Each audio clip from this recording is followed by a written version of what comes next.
Hello students. So today we will discuss about the basics of overlay design. Okay. So as we know, pavements are basically of two types, that is the flexible pavement and rigid pavement.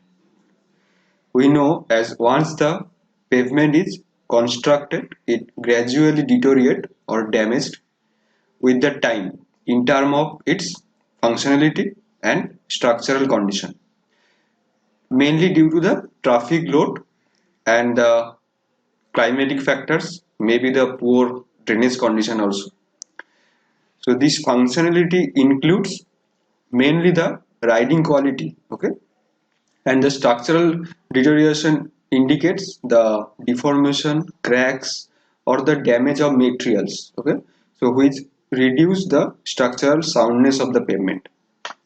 Now, to improve this functional and structural quality, generally the most popular maintenance activity for flexible pavement is the use of hot mix asphalt overlay.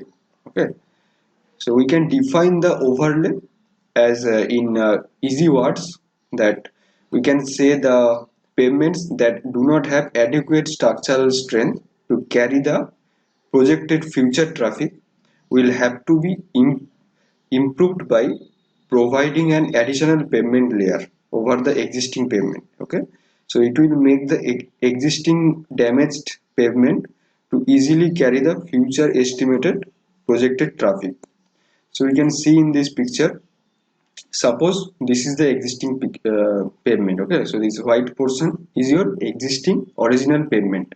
Okay, so we have to if we can assess the strength of the existing pavement, okay, so then we can easily determine the thickness of the overlay that required to carry the future traffic load. Okay, so this is your actual original pavement that is already existing, and this is the overlay. Okay, this gray portion is the overlay you have to design to support the future traffic, which is obviously more than the present traffic. Okay, so I hope you have gone through the IRC 81 1997. As we know, for flexible pavement, the deformation is basically elastic under wheel load. Okay, so what does elastic deformation means? That means that the pavement can come to its original shape or its previous shape once the load is removed. Okay, so this is the elastic deformation means. So this elastic deformation also depends upon the subgrade soil type, moisture content, compaction of the pavement, and the thickness of the pavement. Also, there are also many other factors also, but these are the main factors. Okay. So here you can see this is a picture of the Benkelman beam. So Benkelman beam is basically an apparatus that can measure the surface deflection of the pavement under standard loading condition. Okay. So as we know that this Benkelman beam consists of a slender beam of 3.66 meter. Okay, so from this point is actually called probe point. What is it called? Probe point. So from this point to this length, this total length is actually 3.66 meter. Okay, and it is pivoted at a distance of 2.44 meter. Okay, so from this to this point, this length is 2.44 meter, and the beam is pivoted here.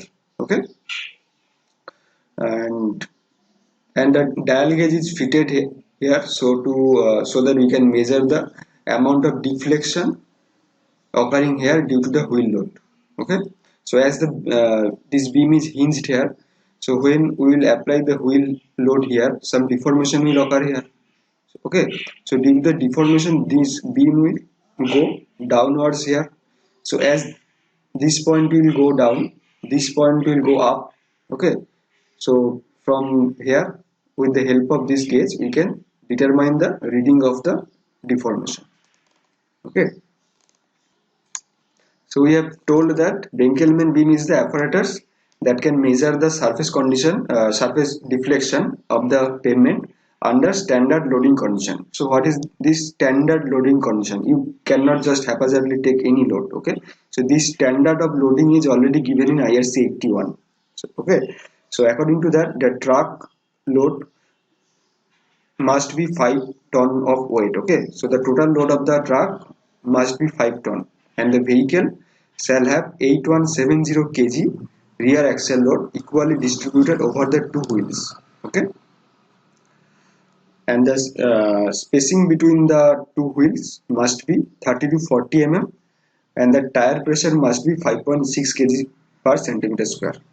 Okay, so as from this diagram of the rebound deflection measurement using Benkelman beam, you can say that this is actually your top view.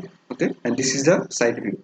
Okay, so here this is your dual wheel assembly. Okay, we will now come to the procedure of the test and discuss briefly according to IRC 81. Okay, so as we can see in this picture, at first we have to select a section on the pavement. Okay, so this is your pavement.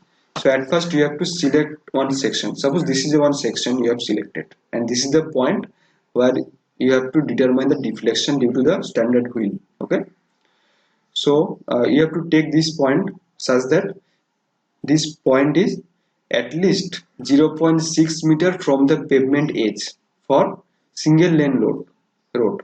That means if the width of the pavement, this is your pavement and this is the pavement width. Okay, so if the width of the pavement is less than equal to 3.5 meter, then this point should be at least 0.6 meter from the edge, and if the width of the pavement is more than that, that means more than 3.5 meter, then this point should be 90 centimeter from the edge. Okay, so now we already fixed the point in the section, and now we will place the truck dual wheel at the point. Okay, so this is the wheel. Okay, when you are seeing in the side view, this is the wheel, and you have to put the wheel just on the point. Okay, which is already fixed or marked. Okay, so now the deformation will be there, some deformation will be there due to the wheel load, and you have to take the reading with the help of this dial gauge. Okay, so this reading will be noted as initial reading. Okay, as this is your initial position, and the reading here will be the initial reading. Okay, so after that this Benkelman beam will be fixed at the position. Okay, this beam will be fixed at its position, and we will slowly drive the truck accurately 2.7 meter ahead. Okay, so from this point we will slowly drive the truck 2.7 meter ahead and stop the truck. Okay, so as the position of the truck already moved from this position, so the deformation will now reduce to some extent. As I have already told that this is elastic deformation, so there will be some recovery in the deformation. So we have to again measure how much recovery is happening here. Okay, so that will be noted as intermediate reading. Okay, so at first we have taken initial reading, then the truck is moved 2.7 meter ahead, and the amount of recovery in the deformation is noted as intermediate reading. Okay, and then again what we have to do, we have to just again drive the vehicle 9 meter ahead this point. Okay, so from here you have to again drive the truck 9 meter ahead, but your Benkelman beam will be here. So again there will be some recovery in the deformation as the load again going far away from this point. Okay, so again you have to determine the recovery in the deformation, and we will note that as the final reading, as we are as now the truck is in final position. Okay, so like this we have to take 10 readings in different section or different points. So we have discussed about some basics of Winkelmann beam, and next class we will try to know about the corrections we used in this Winkelmann beam, and also try to solve a numerical. Okay, thank you.